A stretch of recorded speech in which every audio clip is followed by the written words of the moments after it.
अस्सलाम वालेकुम friends, welcome back to top smarties drama serial Rang De. Azar तो कीर को बहुत बार कह चुका है कि दादी को शीशे में उतार लो, दुआ को अपने पास ले आओ ताकि आज़र और दुआ का मिलना आसान हो जाए। इसी तरीके से तो बातों से बात होगी और ऐसे ही आगे रिश्ता चलेगा। मगर दादी भी बहुत तेज हैं, वो तो तकीर की कोई बात मानने और सुनने को तैयार ही नहीं। अब तकीर नुदरत से बात करना शुरू हो गया कि किसी न किसी तरीके दुआ को अपने पास ले आए। दुआ का वहां पर रहना सेफ नहीं है। आखिर दुआ की माँ आप हैं तो फैसला करने का हक भी आपको है, जबकि दुआ के सारे फैसले दादी करती है। मतलब अब नुदरत को दादी के खिलाफ कर रहा है कि नुदरत दादी के खिलाफ हो जाए और दुआ को यहाँ पर ले आए। और दादी दुआ को किसी हालत में भी भेजने को तैयार नहीं है।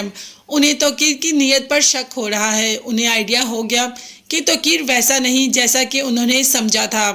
अब नुदरत तो चली गई तौकीर के पास ब्याह के, मगर दुआ को कभी भी वो तौकीर के पास नहीं भेजने देगी। आज़र को इस बात का अंदाज़ा हो गया। अब जो भी करना है आज़र ने खुद ही करना है। तो बस आज़र आ जाता है दुआ से मिलने घर। जी हाँ, बिल्कुल ठीक सुन रहे हैं आप। आज़र जॉब ऑफर लेकर आता है और दुआ को 1 लाख की जॉब ऑफर करता है और कहता है कि हमें इंटीरियर डिज़ाइनर की ज़रूरत है। और मैंने कहा जब घर की बंदी है तो हमें बाहर से हायर करने की क्या ज़रूरत है। दादी भी थोड़ा मुतमईन है कि जॉब का कह रहा है। अब देखो कि दुआ इस जॉब के लिए एग्री होती है या नहीं। वैसे दुआ कभी भी आहद का ऑफिस छोड़कर आज़र के साथ नहीं जाएगी, क्योंकि दुआ जॉब अपने एक्सपीरियंस के लिए कर रही थी, ना कि इतने पैसे के लिए।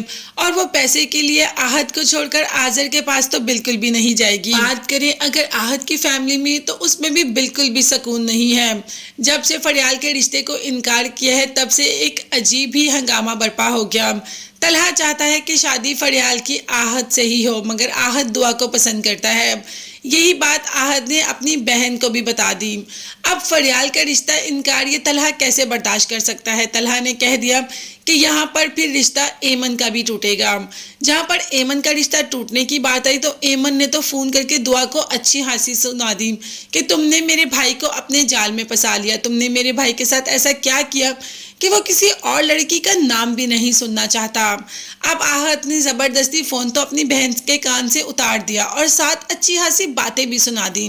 कहा कि आपको कोई हक नहीं बनता कि मेरी पर्सनल लाइफ में इंटरफेयर करें। आप जो कर रही हैं मुझे समझ आ रही है। आप अपना रिश्ता बचाना चाहती हैं ना। ये ना हो कि आपका अपना रिश्ता बचते बचते मेरा और आपका रिश्ता भी ख़त्म हो जाए।